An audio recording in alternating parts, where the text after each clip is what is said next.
बिस्मिल्लाहिर्रहमानिर्रहीम। अस्सलाम वालेकुम। तो आइए सुनते हैं आज की वीडियो में डेरा गाजी खान के एक जन्नाती घर की पुरअसरार कहानी। इस कहानी का आगाज आज से 20 साल पहले हुआ। डेरा गाजी खान के एक कस्बे में अकबर ने एक घर खरीदा था। घर नहीं बल्कि एक खंडर खरीदा था। एक कच्चा सा कमरा था जिसकी चारदीवारी भी कच्ची थी। घर की एक साइड कब्रिस्तान था। घर और कब्रिस्तान के बीच बस एक 7 फुट की गली थी।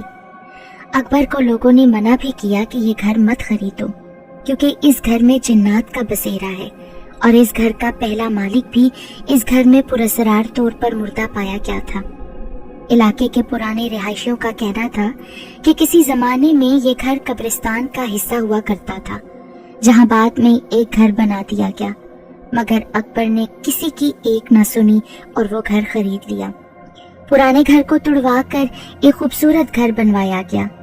अकबर ने घर की बनावट कुछ इस अंदाज से की थी कि एक कमरा तकोन की शक्ल का था, यानी एक बड़े कमरे के 3 कोने थे, जबकि बाकी 2 कमरे आम कमरों की तरह ही थे।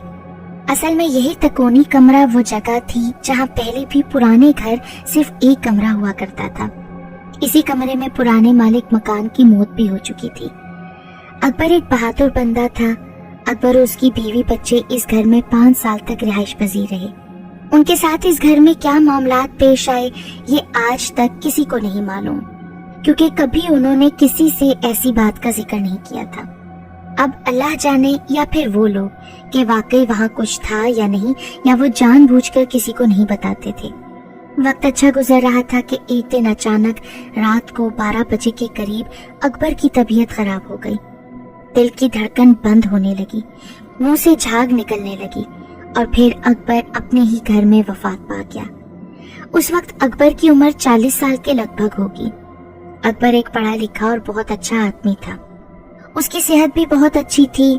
नोट करने वाली बात यह थी कि अकबर की मौत भी उसी तकोनी कमरे में वाक़ हुई थी जिसमें पहले मालिक मकान की मौत हुई थी।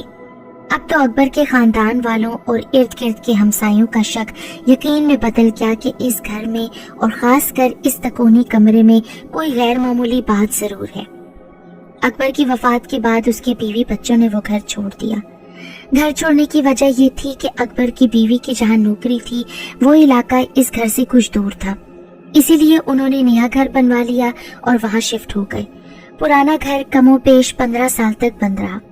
15 साल बाद अकबर का बड़ा बेटा, जिसकी शादी काफी साल पहले हो चुकी थी, उसका नाम अली था। अली और उसकी बीवी बच्चे इस घर में शिफ्ट हो गए, जबकि अली के बाकी बहन भाई और मां नए घर में ही रिहाइश पजीर रहे। अली अपने शहर से दूर नौकरी करता था, इसलिए 2 या 3 माह बाद ही घर आता था। अली की बीवी का नाम सलमा था। यहाँ एक बात बताती चलूं कि जिस दिन 15 साल बाद पहली मर्तबा घर का दरवाजा खोला गया था, तो अकबर का बेटा अली उस वक्त अपनी जॉब पर था। हालात ही कुछ ऐसे थे कि अली की बीवी अकेली अपने 4 बच्चों के साथ इस घर में रहने आई थी। बच्चों की उम्र 2 साल, 5 साल, 7 साल और 10 साल थी। सलमा ने एक बात नोट की कि घर में अजीब सी वीरानी थी, लेकिन अब रहना तो यही था। चुनाचे उसने घर के ताले खोलना शुरू किए, लेकिन जब उसी तकोनी कमरे का दरवाजा खोला तो वहाँ अजीब ही मंजर था। दरवाजे के बिल्कुल सामने कमरे के अंदर एक बहुत बड़ी छिपकली बैठी हुई थी। उस छिपकली का साइज आम छिपकलियों से 4 गुना बड़ा था, जबकि ये छिपकली ही थी, वही आम छिपकली जो घरों में पाई जाती है, लेकिन साइज में इतनी बड़ी थी कि किसी को भी हैरत में डाल दे। सलमा ने डर के मारे कमरे का दरवाजा वापस बंद कर दिया और कुछ देर बाद खोला तो वो छिपकली अब कमरे में नहीं थी। खैर, जैसे तैसे सामान शिफ्ट कर दिया गया और दिन गुजरने लगे, मगर वो छिपकली भी अक्सर घर में ही नजर आ जाया करती थी। फिर आहिस्ता आहिस्ता ये एक मामूल की बात हो गई। सलमा को घर में कुछ गैर मामूली हरकत वाज़े महसूस होने लगी थी, मगर उसने वहम समझकर टाल दिया, क्योंकि अब रहना तो उसको इसी घर में था। कुछ दिन बाद जब अली जॉब से वापस आया तो उसने घर की मुरम्मत करवाई और कुछ दिन घर रहकर फिर वापस चला गया। सलमा ने बाजार से फूलों के बहुत सारे पौधे खरीदे और घर में लगा दिए। उन फूलों में एक पौधा रात की रानी का भी था। अब सलमा को इस घर में रहते हुए 1 महीना हो चुका था और हालात मजीद खराब होते जा रहे थे। अक्सर औकात घर में किसी के कुछ बुड़बुड़ाने की आवाजें आने लगती, फिर आहिस्ता आहिस्ता आवाजें जुमले सुनाई देने लगे। जुमले उसी तकोनी कमरे से सुनाई देते थे। फिर उसे कुछ विहोले उस घर में नजर आने लगे।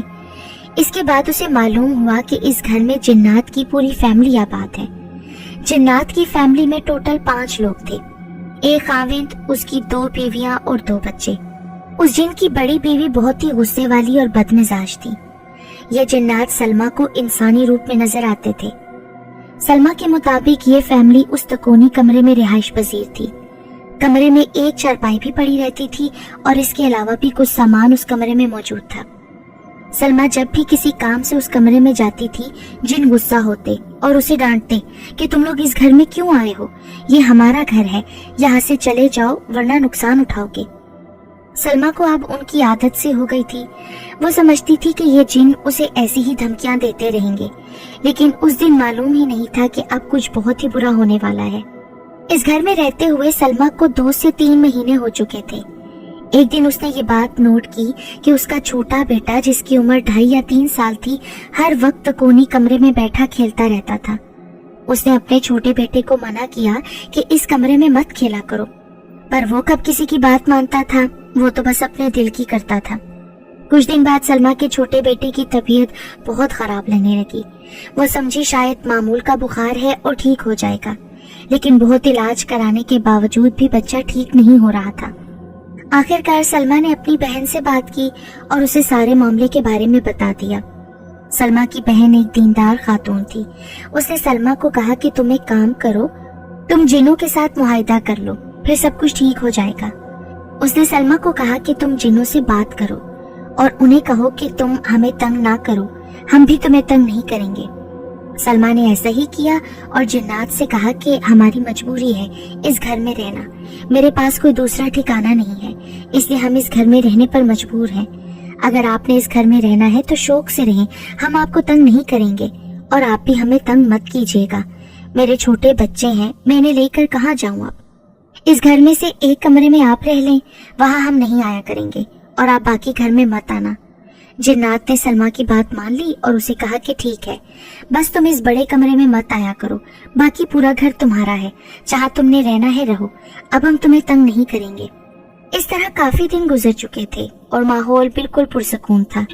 सलमा के बेटे की तबीयत भी ठीक हो गई थी। एक दिन सलमा का खामिद छुट्टी पर घर आया। सलमा ने उसे पूरे हालात से आगाह किया और बताया कि बड़ा कमरा मैंने बंद कर दिया है, तुम भी वहाँ मत जाना। ये सुनकर अली को बहुत गुस्सा आया।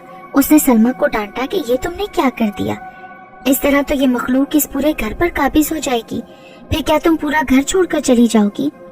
उसने बीवी को कहा कि जाओ और अभी कमरा खोल कर आओ, उस तकोनी कमरे में आना जाना रखा करो, ताकि यहाँ जब चहलकदमी होगी तो वो जिन्नात ये घर छोड़कर चले जाएंगे, वरना वो यहाँ पूरी तरह से हावी हो जाएंगे। सलमा ने अपने शौहर की बात मान ली और मजबूरन कमरे का दरवाजा खोल दिया। सलमा का खाविंद कुछ दिन घर रहने के बाद वापस चला गया। उसके जाने के बाद सलमा के छोटे बेटे की तबीयत मजीद खराब रहने लगी। उसने इस सारे वाक्य से अपनी बहन को फिर आगाह किया। सलमा की बहन ने उसे कहा कि तुम मेरे पास आ जाओ, हम तुम्हारे बेटे का रूहानी इलाज कराते हैं। सलमा अपने बच्चों को लेकर बहन के घर चली गई। एक मौलवी साहब ने बच्चे का इलाज शुरू किया और कहा कि इसका इलाज 40 दिन तक जारी रहेगा, इसके बाद इंशाल्लाह बच्चा ठीक हो जाएगा और जिन्नात भी घर से निकल जाएंगे। सलमा अपने घर वापस आ गई और मौलवी साहब का बताया हुआ वजीफा पढ़ना शुरू कर दिया। नमाज तो वो पहले से ही पढ़ती थी, कुरान पाक की तलावत भी बाकायदगी से शुरू कर दी। दम किया हुआ पानी घर में छिड़कने लगी। जब सलमा घर में कुरान पाक पढ़ना शुरू करती तो जिन्नात उसे मना करते थे और कहते थे तुम ये मत पढ़ो वरना तुम बहुत पछताओगी। कुछ दिन तक यही सिलसिला जारी रहा। फिर सलमा कुछ दिन के लिए अपने रिश्तेदारों के घर रहने चली गई। वहाँ उसने अपनी बेटी को 2 गुड़ियां खरीद कर दी। 5 दिन शहर रहने के बाद जब वो अपने घर वापस आई तो मगरिब का वक्त था।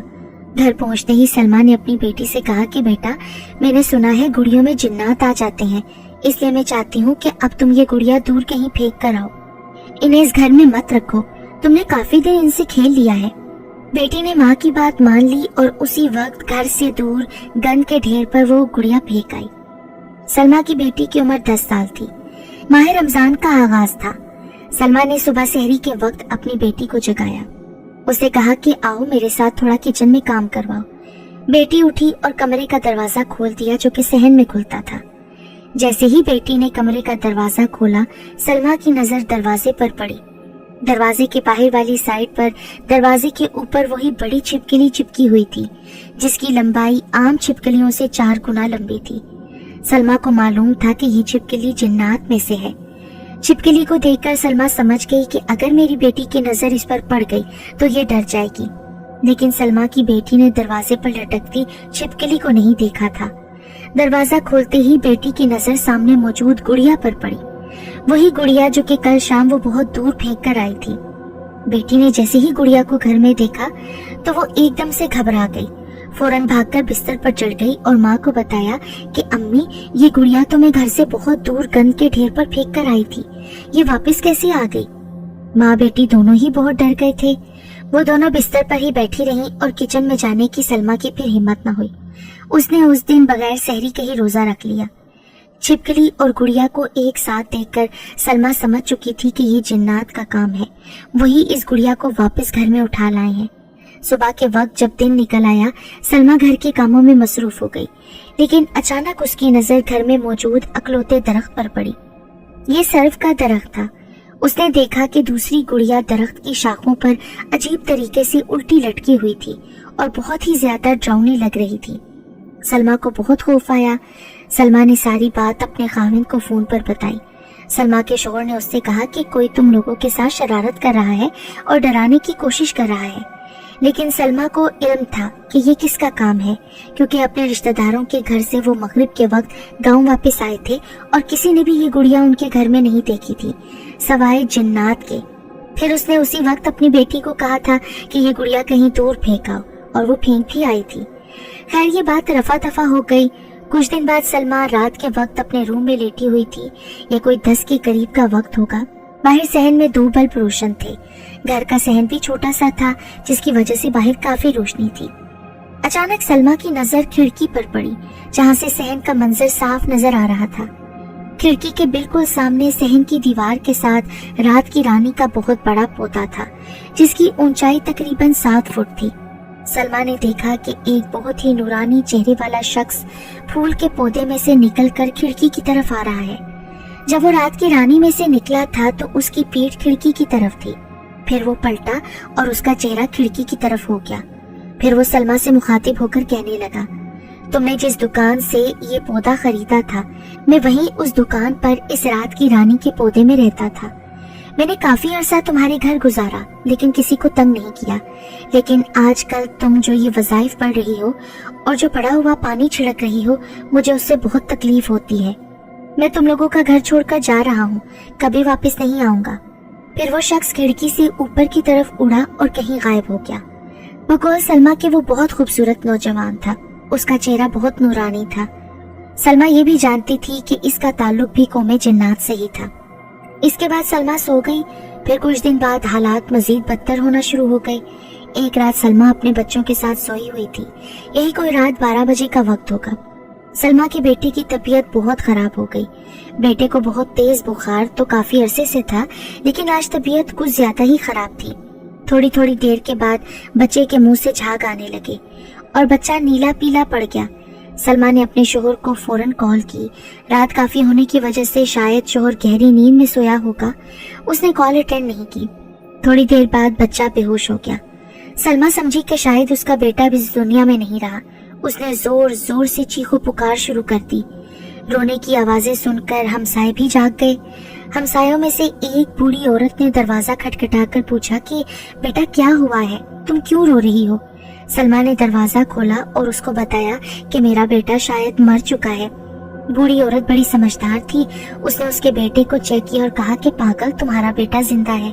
बस तुम अभी फौरन इस घर से निकलो, चाहे तुम मेरे साथ मेरे घर चलो, लेकिन इस घर में नहीं रहो। फौरन से घर से बाहर निकल आओ। सलमा ने अपने सारे बच्चों को लिया और उस औरत के घर में आई। फिर वहां से एक गाड़ी वाले को कॉल करके बुलाया। 30 किलोमीटर दूर शहर के अस्पताल गई। इस दौरान उसका अपने खाविंद से भी राब्ता हो चुका था और कुछ रिश्तेदारों से भी बात हो गई थी। سلمیٰ کے ہسپتال پہنچنے سے پہلے ہی رشتہ دار ہسپتال میں موجود تھے۔ بچے کا علاج شروع ہو گیا لیکن حالت سنبھلنے میں نہیں آ رہی تھی۔ آخر کار ایک ڈاکٹر نے سلمیٰ کو بتایا کہ تمہارے بیٹے کی تمام رپورٹس بالکل ٹھیک ہے، ہمارے مطابق اسے کوئی بھی مرض لاحق نہیں ہے، لیکن میں تمہیں ایک مشورہ ضرور دوں گا۔ ہاں میں ڈاکٹر ہوں، لیکن پہلے بھی ایسے بہت سے مریض دیکھ چکا ہوں جن کے تمام ٹیسٹ کلیئر ہوتے ہیں اور کوئی بیماری بھی نہیں ہوتی، لیکن پھر بھی ان کی حالت سنبھلنے میں نہیں آتی۔ آپ میری بات مانیں اور اس بچے کو کسی طریقے سے کسی مولوی صاحب کے پاس لے جائیں۔ سلمیٰ ڈاکٹر کی بات سمجھ گئی اور اپنے بیٹے کو اسی مولوی کے پاس لے گئی جو بچے کا روحانی علاج پہلے بھی کر رہا تھا۔ مولوی نے بچے پر دم درود کیا تو بچہ ٹھیک ہو گیا۔ جب سلمیٰ واپس گھر پہنچی تو حالت پہلے سے بھی زیادہ بدتر ہو گئی، کیونکہ اب جنات کا اثر تمام افراد پر ہونے لگا تھا۔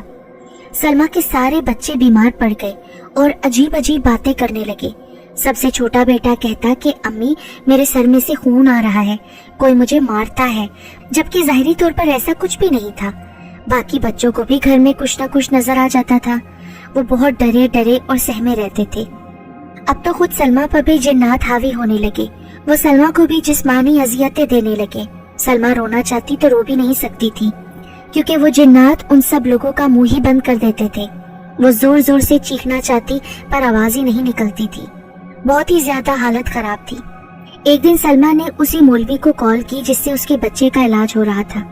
اسے بتایا کہ اب حالات بہت خراب ہو چکے ہیں، ہم سبھی ان جنات کی زد میں آ گئے ہیں، وظیفے کا بھی اثر نہیں ہو رہا۔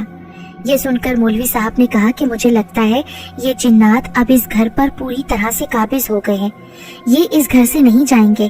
اچھا یہی ہے کہ تم لوگ یہ گھر چھوڑ دو۔ سلمیٰ یہ گھر چھوڑ کر نہیں جانا چاہتی تھی کیونکہ وہ اپنی ساس سے لڑ کر اس گھر میں آئی تھی۔ کچھ ہی دن گزرے تھے کہ ایک دن سلمیٰ کی بوڑھی ہمسائی اس سے ملنے آئی۔ وہ پوچھنے لگی کہ اب تمہارے بیٹے کی طبیعت کیسی ہے۔ سلمیٰ نے مختصراً اسے گھر کے سارے حالات بتائے کہ اب اس بچے کے ساتھ ساتھ ہم سبھی بیمار رہنے لگے ہیں، ہم سبھی پر وہ جنات تشدد کرتے ہیں۔ ہمسائی کہنے لگی کہ ہمیں ان باتوں کا علم بہت سالوں سے ہے، ہم یہاں کے ہی رہائشی ہیں۔ ہم نے تمہارے سسر اکبر کو بھی منع کیا تھا کہ یہ گھر مت خریدو، مگر وہ نہیں مانا۔ اس کا انجام بھی تم لوگ دیکھ چکے ہو۔ بیٹا ہم لوگوں نے رات کے وقت تمہارے گھر کی چھت پر جنات کو اترتے اپنی آنکھوں سے دیکھا ہے۔ کبھی سیاہ اور کبھی سفید ہیولے تم لوگوں کی چھت پر نظر آتے ہیں۔ اس گھر میں واقعی جنات ہیں اور آج سے نہیں بہت عرصے سے۔ یہ بات پورے محلے کو معلوم ہے۔ جس دن تمہارے سسر کی موت ہوئی تھی اس دن ہم لوگ ہی سب سے پہلے تمہارے گھر پہنچے تھے۔ تمہاری ساس بہت زور زور سے رو رہی تھی اور تمہارے سسر کے منہ سے جھاگ نکل رہی تھی۔ جب اس دن رات کو تمہارے بیٹے کی طبیعت خراب ہوئی اور میں تمہارے گھر آئی تو میں نے پھر سے وہی 15 سال پہلے والا منظر دیکھا۔ تم بھی بالکل اپنی ساس کی طرح رو رہی تھی اور تمہارے بیٹے کے منہ سے بالکل تمہارے سسر کی طرح جھاگ نکل رہی تھی۔ میری آنکھوں میں وہی 15 سال پرانا والا منظر گھوم گیا۔ یہ تو تمہاری قسمت اچھی ہے کہ تمہارا بیٹا بچ گیا۔ میری بات مانو بیٹا، اگر تمہیں اپنی اور اپنے بچوں کی جان پیاری ہے تو تم یہ گھر فوراً چھوڑ کر چلی جاؤ اور واپس اپنے ساس کے ساتھ جا کر رہو۔ سلمیٰ کو ہمسائی کی بات اچھے سے سمجھ آ گئی تھی۔